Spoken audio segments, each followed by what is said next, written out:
Have you ever wondered just exactly how your insurance agent gets paid? Well, in today's video, we're going to discuss that topic and let you know whether or not having an insurance agent costs you more money. We'll discuss both of those things and more coming up next.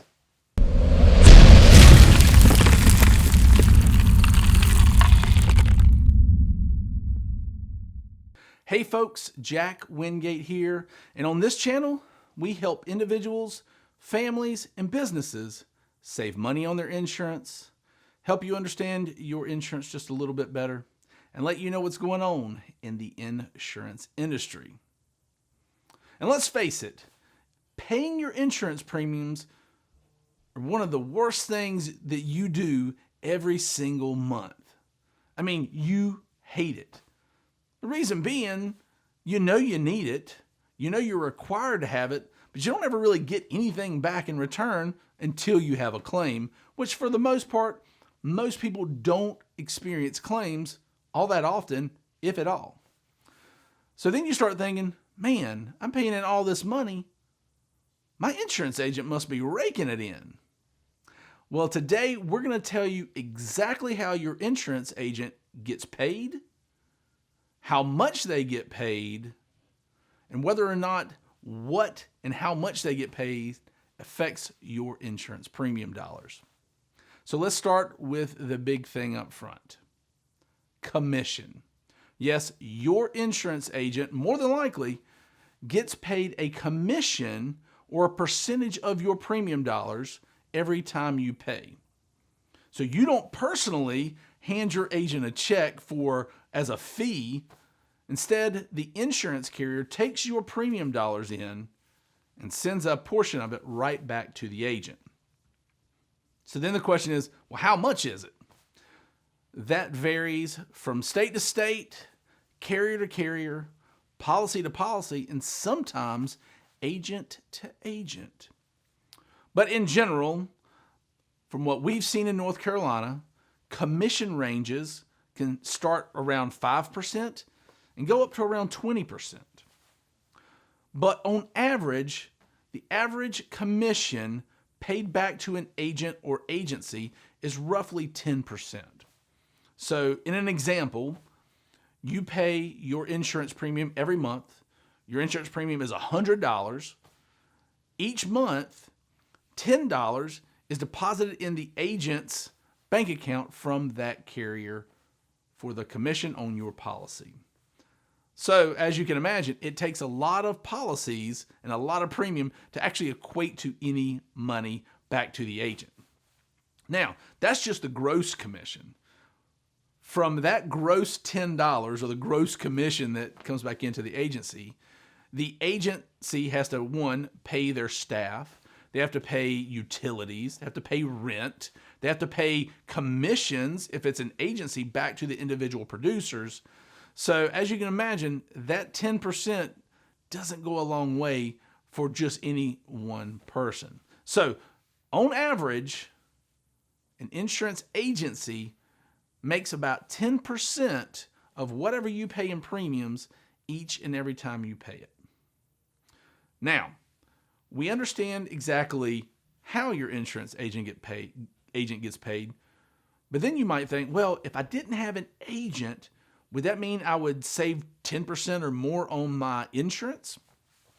Well, a lot of the online big insurance companies that you see advertising every single hour of every single day would like to make you believe that. But instead of paying an agent to go out and solicit insurance business, to solicit you, instead of paying an agent to give you advice, to let you know about what liability limits you need to buy, what types of policies would fit you and your family or your business, these companies instead take those dollars and they use it for advertising. So if you were to have a weekend where you were bored and decided to look up the top insurance carriers that are publicly traded in the United States, And if you went to the line item on their profit and loss statement, you would see a line item expense for sales and marketing. And they bundle that all in.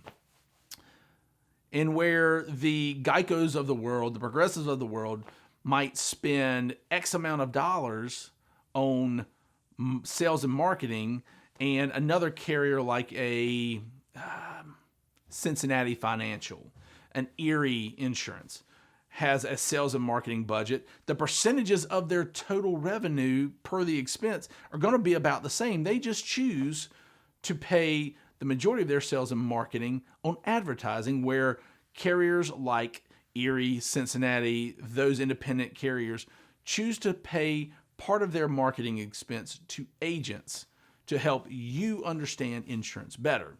So if you're wondering whether or not having an agent makes your premiums higher or cost you more money, that's just not the case. And then finally, we'll talk about whether or not your agent has a vested interest in you filing a claim.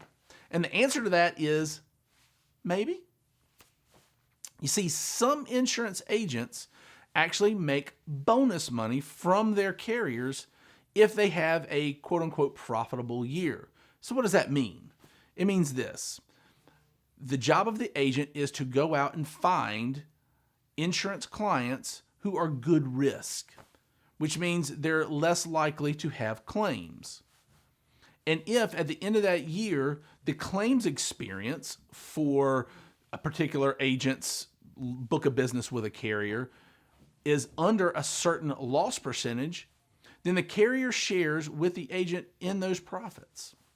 Now, you might be thinking, my insurance agent might not want me to file a claim or might advise me not to file a claim just to protect their bonus. Well, I can't say that every insurance agent is as ethical as the next, but in general, your insurance agent is there to look out for your best interest. If they're telling you that you might not want to file a claim, it has nothing to do with a bonus that they may or may not get. Because let's be for real, if you have a really large claim, there's no way that an agent is going to talk you out of filing that claim. And realistically, only really large losses are going to ever affect that agent's bonus. So if you call your agent asking about a homeowner's claim, and they go, it might not be the best idea for you to file this small claim of $1,000, $2,000, $3,000, $4,000, then they're doing that to look out for your best interest so that the repercussions and the ramifications on you moving forward aren't adverse. So I hope this video has been helpful. I know we get this question a lot, and I understand that a lot of people think that insurance agents, the majority of what they do is go out and play golf and take vacations. And you can ask my wife. That's just not the case. Most insurance agents, at least that I know, care deeply about their clients and about their businesses and spend countless hours during business hours, after business hours, trying to make your insurance experience top notch. Until next time, have a good one.